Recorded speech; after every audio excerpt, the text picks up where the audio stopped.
Welcome to HoodooTube, your one-stop shop for reviews of fantasy, horror, and supernatural entertainment for the African diaspora. One book series that is on my list to read is the incredibly popular fantasy book series The Children of Blood and Bone, which was first published in 2018 and became one of the most popular young adult fantasy series featuring black protagonists in history. This book series, which is entitled Legacy of the Orisha, is about young people in Nigeria and the Nigerian diaspora that discover their mystical heritage, which imbues them with the magical abilities they inherited from the Orisha, or the Nigerian Yoruba people's spiritual and ancestral deities. Written by Nigerian-American author Tomi Adeyemi, the book series consists of 3 novels that became #1 New York Times bestsellers, and was praised for its creation of an Afrocentric magical world that reminded many readers of supernatural universes in books like the Harry Potter series.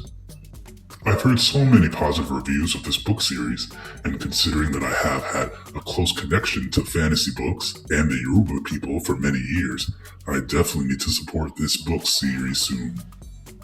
The Yoruba people are one of the largest ethnic groups in Nigeria and West Africa, and their spiritual traditions of venerating the Orisha has persisted even today. Even in the Americas, after the Nigerian diaspora brought these beliefs to the Americas and the Caribbean, particularly Cuba, Puerto Rico, and Brazil. The Orishas are Yoruba spiritual deities that are connected to aspects of nature, and when initiated, practitioners are assigned a head Orisha that plays a guardian-like role in their lives. In this book series, the fictional land of the Orisha in Nigeria is a place in the world where people with magical abilities, called the Magi, are oppressed by a ruling class of non-magical people called the Kodasan, who are ruled by a brutal leader named King Saran. One of the magical seers, named Zeli, the protagonist of the book, is a lower-income seer who accidentally runs into the princess of the Kodasans, who is on the run from her own oppressive father, the king. King Saran is actively hunting magical people, especially those who can see the future. Both Zeli and her older brother descend from powerful sorcerers, particularly their own mother, who was brutally murdered in front of Zeli, leaving her traumatized.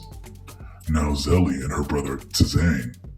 who is the fierce warrior of the family, are on a mission to protect the princess and other magical people from her father, the tyrannical king. This coming-of-age story likely has so much more magic and backstory I'll need to dig into so that I'm a little bit more prepared for the movie that is set to come out in 2027. Black fantasy fans worldwide, myself included, were excited to hear that Children of Blood and Bone has been greenlit to become a movie with a bunch of A-list Black Hollywood actors. But there has been some media backlash that does make me a little worried about how and if this film will actually come out and live up to the success of the original book series.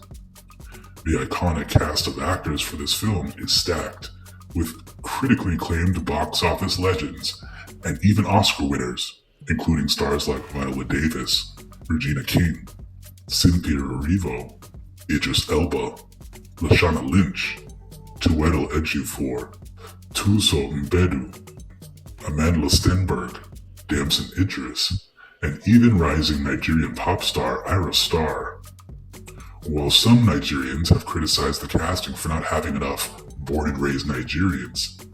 many more fans have been critical about a certain casting. Many fans, particularly black women, have voiced their dissent with the casting of Amandla Stenberg to play the Princess Amari,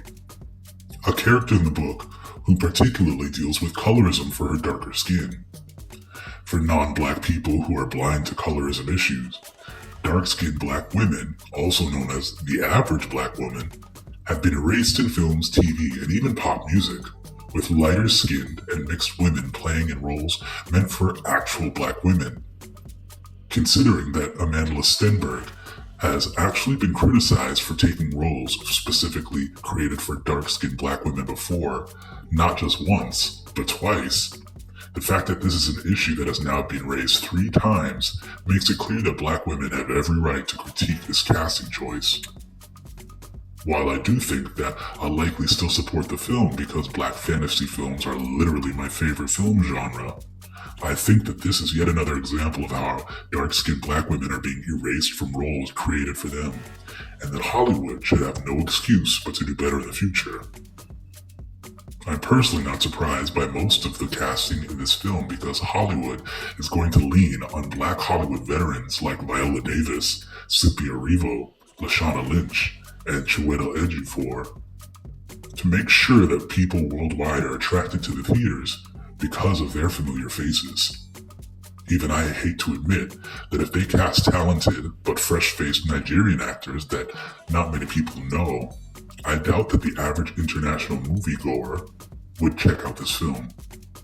Despite some of the upsets in the media, I do think that this film will still do really well in the box office because many fantasy fans, black or white, are excited to see fantasy stories from newer perspectives. And many black fantasy fans, like me, have been pleading for epic, big production fantasy films set on the continent of Africa.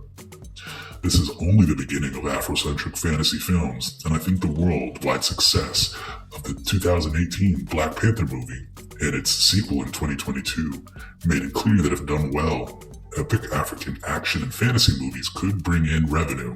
and that we are only scratching the surface of African storytelling in movies.